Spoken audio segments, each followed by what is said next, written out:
My name's Piper, and I guess it all started when I was born. My folks, they had this weird joke about me being a rich girl with my own house. Didn't make any sense to me back then, and I didn't think much of it. Mom and Dad, they were trying for another kid after me. But it never worked out. Mom kept losing the babies, and I could see it was tearing her up inside. I was just a kid, maybe 6 or 7, when I first noticed how sad she'd get sometimes. I didn't understand then why it mattered so much.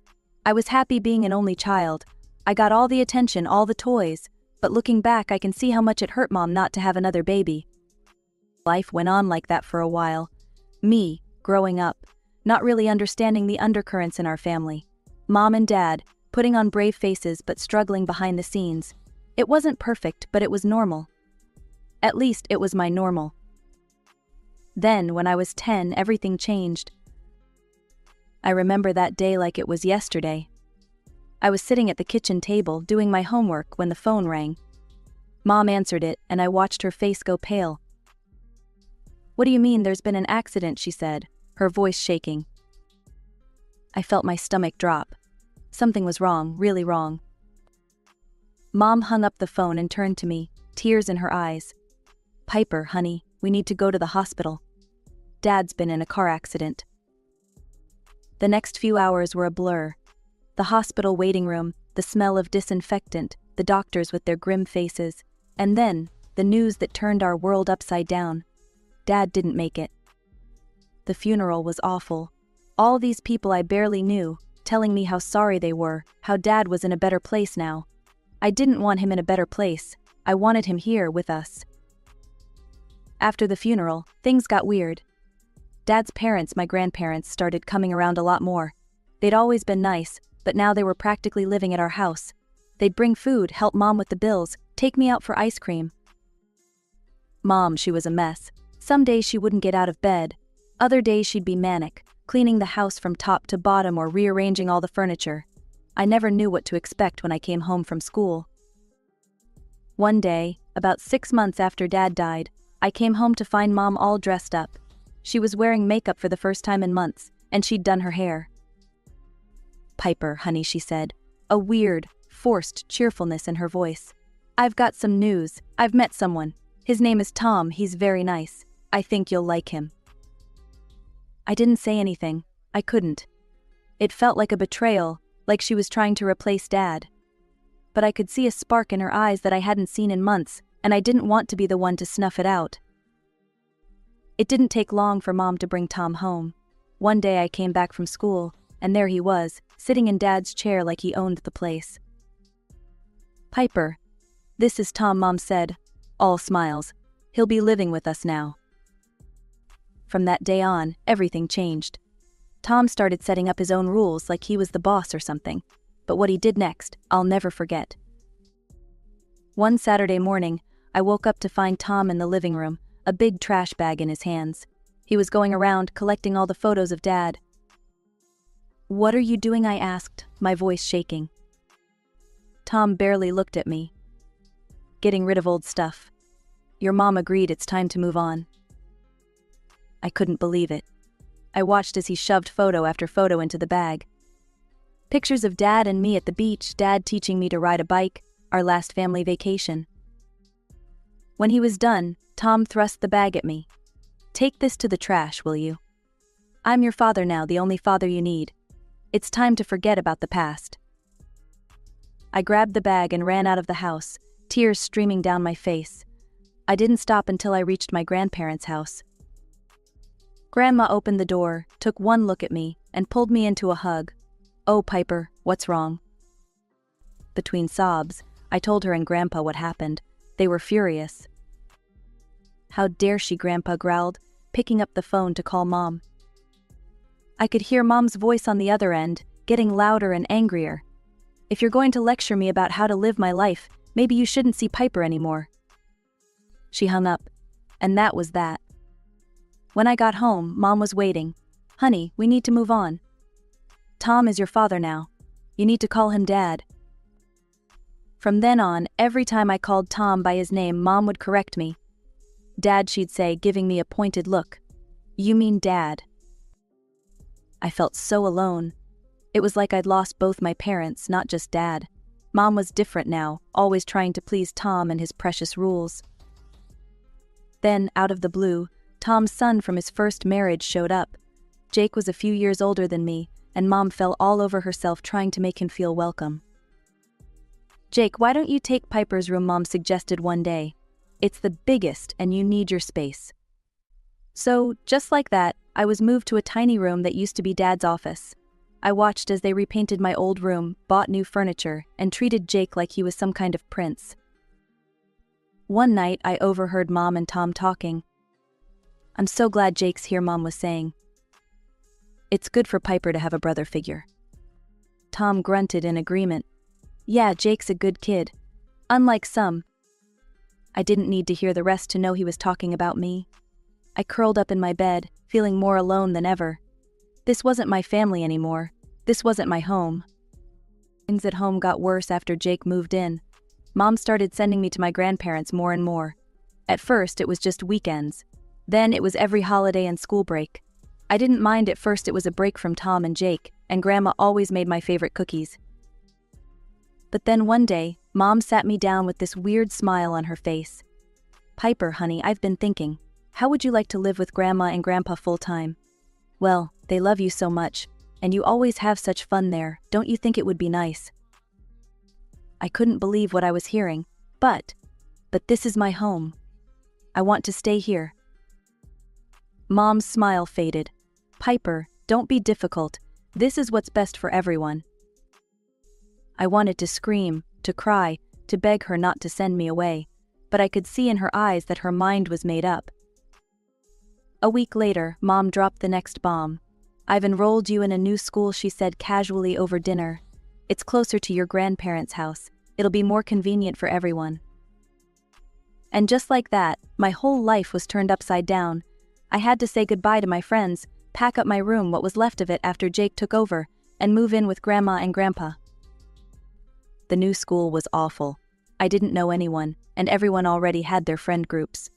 I'd sit alone at lunch, missing my old friends and wondering what they were doing without me. The stress of it all started getting to me. I couldn't sleep, I lost my appetite, and I started falling behind in class. Grandma noticed and got worried. "Piper, dear," she said one day, "I think it might help if you talk to someone about all this. I've made an appointment with a psychologist." So, I started seeing Dr. Roberts every week. At first, I didn't want to talk. What was I supposed to say? That my mom didn't want me anymore? That I missed my old life so much it physically hurt? But Dr. Roberts was patient. She'd just sit there waiting for me to be ready, and eventually the words started coming out. "I don't understand," I sobbed one session. "Why doesn't she want me anymore? What did I do wrong?" Dr. Roberts handed me a tissue. "Piper, this isn't your fault. Sometimes adults make choices that hurt the people they love, even if they don't mean to." It helped a little, talking to Dr. Roberts. But it didn't change the fact that Mom barely visited. She'd show up on major holidays, armed with presents and forced cheer, but she never invited me back home. High school graduation day. I stood there in my cap and gown, searching the crowd for a face I knew wouldn't be there. Mom hadn't come. Not that I was surprised, but it still hurt like hell. Later that night, as I was helping Grandma clean up after the small celebration they'd thrown for me, my phone rang. It was Mom. "Hey, Piper," she said, sounding distracted. "Congratulations. So what are your plans now?" For a moment, I felt a spark of hope. Was she actually interested in my life? "I got into State University," I said, trying to keep the excitement out of my voice. "I'll be moving to the city in the fall." "Oh, that's wonderful," Mom exclaimed, sounding genuinely happy for the first time in years. "The city, huh? That's great." But as she kept talking, I realized she wasn't excited about my achievement. She was excited that I was leaving town, getting further away from her. College was different. For the first time in years, I felt like I could breathe. No one knew my sad backstory. I was just Piper, the girl from a small town, trying to figure out life like everyone else. I made friends, joined clubs, even went on a few dates. But I never brought anyone home for the holidays. How could I explain my situation? Oh, I live with my grandparents because my mom didn't want me anymore. Yeah, that'd go over well. I'd visit Grandma and Grandpa during breaks, but I never went to see Mom. She never invited me, and I was done trying to force my way into her life. 4 years flew by, and suddenly I was graduating again. This time, Grandma and Grandpa were there, beaming with pride. But Grandpa looked tired, older than I remembered. A month after I moved back home, Grandpa passed away. It was a long illness, the doctors said, but it still felt sudden to me. One day he was there, telling his corny jokes, and the next, he wasn't. After that, it was just me and Grandma. I got a job in town and tried to take care of her, but she was getting frailer by the day. One morning, Grandma sat me down at the kitchen table. "Piper, dear," she said, her hands shaking slightly as she held her coffee mug. "I need to talk to you about something." I felt a knot form in my stomach. "What is it, Grandma?" She took a deep breath. "I've been thinking. I think it's time for me to move to a nursing home." I was shocked. "What?" "No, Grandma, I can take care of you. You don't need to." She held up a hand to stop me. "Piper, listen. I've thought this through. I've even saved up for it. This isn't your responsibility, dear. You're young, you should be living your life, not taking care of an old woman." I wanted to argue, but I could see the determination in her eyes, so we found a nice place not too far from town. It broke my heart to leave her there, but she seemed relieved. I'd visit her as often as I could, bringing her favorite snacks and magazines. We'd text each other silly memes and cat videos. It wasn't the same as living together, but we made it work. Life has a funny way of moving on, even when you're not ready for it. I settled into a routine, living in Grandma's house, working my 9-to-5 job, and trying to build some semblance of a normal life. I made friends, went on dates, even took a pottery class. Just normal, 20-something stuff. But then, one rainy Tuesday morning, I got the call I'd been dreading. Grandma had passed away in her sleep. In a daze, I called Mom. I don't know why, habit, I guess. Or maybe some desperate hope that in this moment she'd be the mother I needed. "Mom," I said, my voice shaking. "Grandma's gone. She died last night." There was a pause, and then, "Well, it's about time. That nasty old woman lived long enough." I couldn't believe what I was hearing. "Mom, how can you say that?" "She was your mother-in-law. She took care of me when..." "When what?" Piper. Mom cut me off. "When I couldn't. Is that what you were going to say?" I was speechless. Mom filled the silence. "Look, I'm not coming to the funeral. You're probably the heir anyway, so you can handle it. Consider it payback for all she did for you." And then she hung up. Just like that. The next few days were a blur. I arranged the funeral, picked out flowers, wrote the obituary. All the while, a part of me kept expecting Mom to show up, to help, to at least pretend to care. But she never did. After it was all over, Grandma's lawyer, Mr. Peterson, asked me to stay behind. "There's the matter of the will," he said gently. I nodded, not really caring. What did it matter now? Mr. Peterson cleared his throat and started reading. "To my beloved granddaughter, Piper, I leave my house and all my savings." I wasn't surprised. I'd been living in Grandma's house for years now. But then Mr. Peterson continued, "I also leave to Piper the house at 1542 Maple Street." I frowned. 1542 Maple Street? But that's my childhood home, where Mom lives now. Mr. Peterson nodded. "Yes, it is. Your grandmother owned that house." My mind was reeling. But I don't understand. I thought that was Mom's house. "There's a letter," Mr. Peterson said, handing me an envelope. "Your grandmother wanted you to have this." With shaking hands, I opened it and started reading. "My dearest Piper, if you're reading this, it means I'm gone. I'm sorry, sweetheart. I wish I could have stayed with you forever. There's something you need to know. The house where your mother lives, it was never hers. It was mine and your grandfather's. We let your parents live there when they got married, but it was always meant for you. Your mother. She's made a lot of mistakes, Piper. Letting you go was the biggest one. I couldn't stand by and watch her push you out of your own inheritance. So I'm setting things right. Remember, this house officially became yours at the moment of your coming of age. All my love. Grandma. I sat there, stunned. And then, like a flash, I remembered.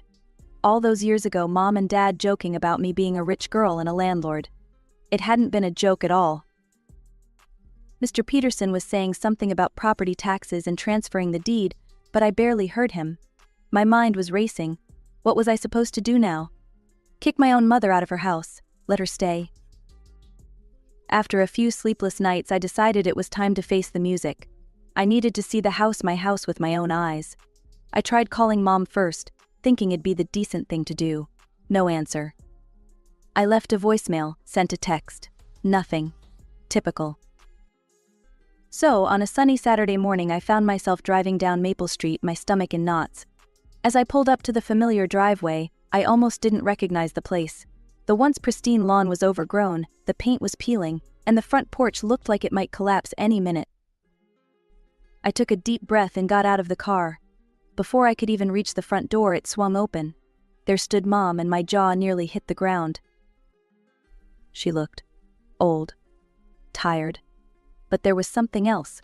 Her hand rested on a noticeably swollen belly. Mom, I stammered. Are you pregnant? She sighed, looking annoyed. Yes, if you must know. Tom and I have been trying for years. Third round of IVF finally took. My head was spinning. A baby? Now? After all this time? Can I come in, I asked, trying to peek around her into the house I once called home. Mom stepped outside, pulling the door shut behind her. I wasn't expecting visitors. This isn't a good time. I couldn't believe it. My own mother was treating me like a door-to-door salesman. Fine, I said, my voice harder than I intended. We can talk out here. I reached into my bag and pulled out the copy of Grandma's will. Mom, there's something you need to know. About the house. Grandma left it to me in her will. It belongs to me now, legally. She laughed, a harsh, ugly sound. You're out of your mind. This is my house. Mine and Tom's. I shook my head. No, Mom. It's not. It never was. Grandma and Grandpa let you live here, but it was always meant for me. I could see the realization dawning on her face, quickly replaced by rage. You ungrateful little trash, she spat. After everything we've done for you. Everything you've done for me, I interrupted, my own anger finally bubbling over. You threw me away, Mom. You chose your new family over me. She opened her mouth to argue, but I pressed on. Look, I'm not here to kick you out. But you need to start paying rent. It's only fair. Mom's face turned an alarming shade of red. She started screaming, hurling insults and curses at me that I never thought I'd hear from my own mother's mouth. The commotion must have attracted Tom's attention because suddenly he was there, looming over me with a face like thunder. What the hell is going on here, he demanded. Mom, still seething, pointed at me. She says the house is hers, that we need to pay her rent. Tom's eyes narrowed. He took a step towards me, his voice low and menacing. Listen here, you little shit. This is our home. If you think you can come here and threaten us. I backed away, suddenly very aware of how alone I was. I'm not threatening anyone, I said, trying to keep my voice steady. I'm just telling you the facts. We can talk about this like adults, or we can let the lawyers handle it. Tom took another step forward. Get off my property before I call the cops. I retreated to my car, my hands shaking as I fumbled with the keys. As I drove away, I could see Mom and Tom in the rearview mirror, still yelling. After that confrontation with Mom and Tom, I felt sick to my stomach. I didn't want to fight, didn't want to cause trouble. Maybe I should just let it all go, I thought. Forget about the house, forget about the inheritance. It wasn't worth tearing apart what little family I had left. But then, a couple days later, all hell broke loose. I was scrolling through Facebook on my lunch break when I saw it. A post from Mom, shared by Jake, my stepbrother. My blood ran cold as I read. Please pray for us. My ungrateful daughter is trying to kick us out of our home. I'm 5 months pregnant and she wants to make us homeless.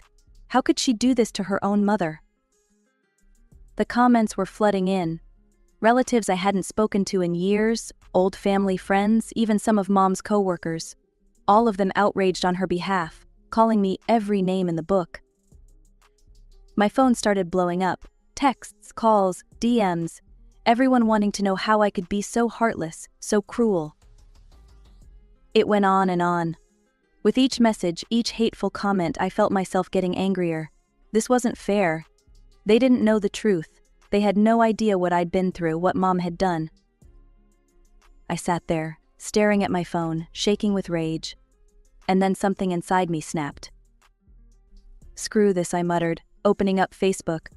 I started typing, my fingers flying over the keyboard. I've stayed quiet for years, but I can't anymore. Here's the truth about my loving mother. I laid it all out. How she'd abandoned me after Dad died. How she'd shipped me off to my grandparents. How she'd barely been a part of my life for years. I uploaded pictures of Grandma's will, of her letter explaining everything. I never wanted to kick anyone out, I wrote. I just wanted what was rightfully mine, what my grandparents always intended for me to have. But my mother would rather lie and manipulate everyone than face the truth of what she's done. I hit post before I could second-guess myself.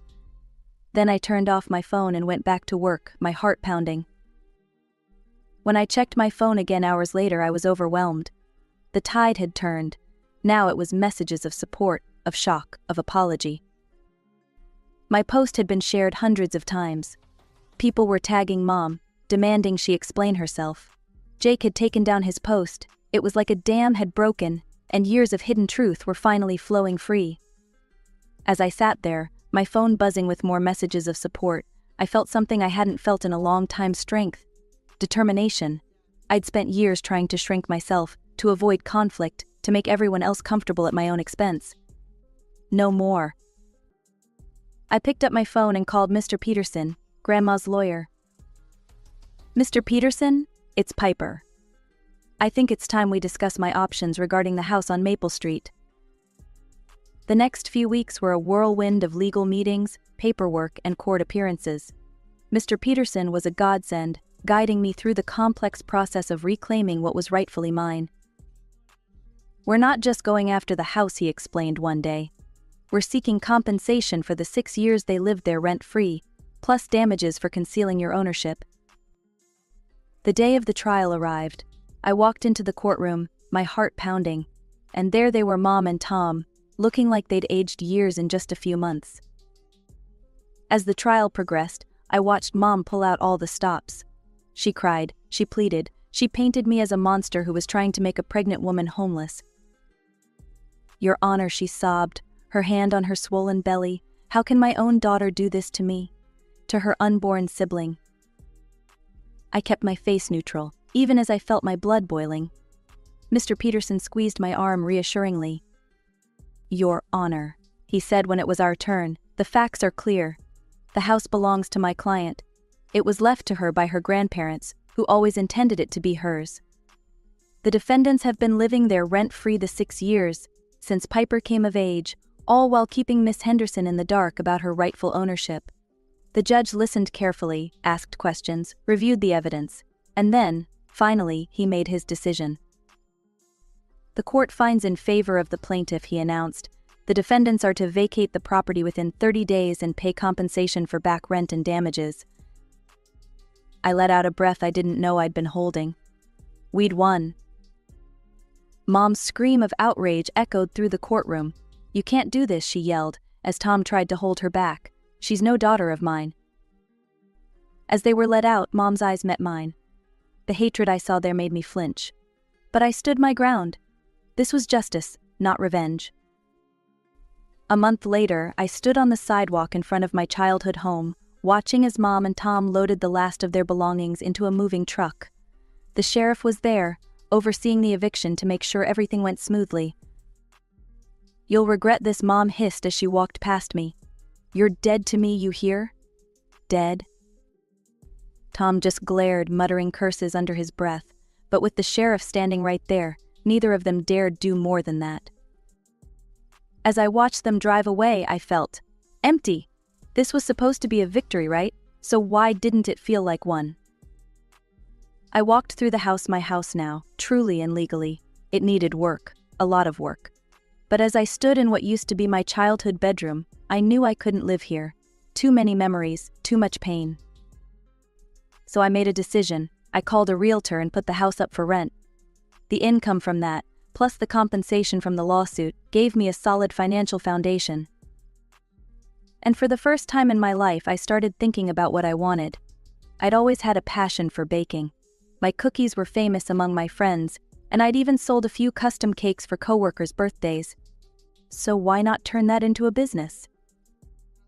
I enrolled in a small business management course at the local community college, started researching commercial kitchen rentals, began drafting a business plan for Piper's Sweet Treats.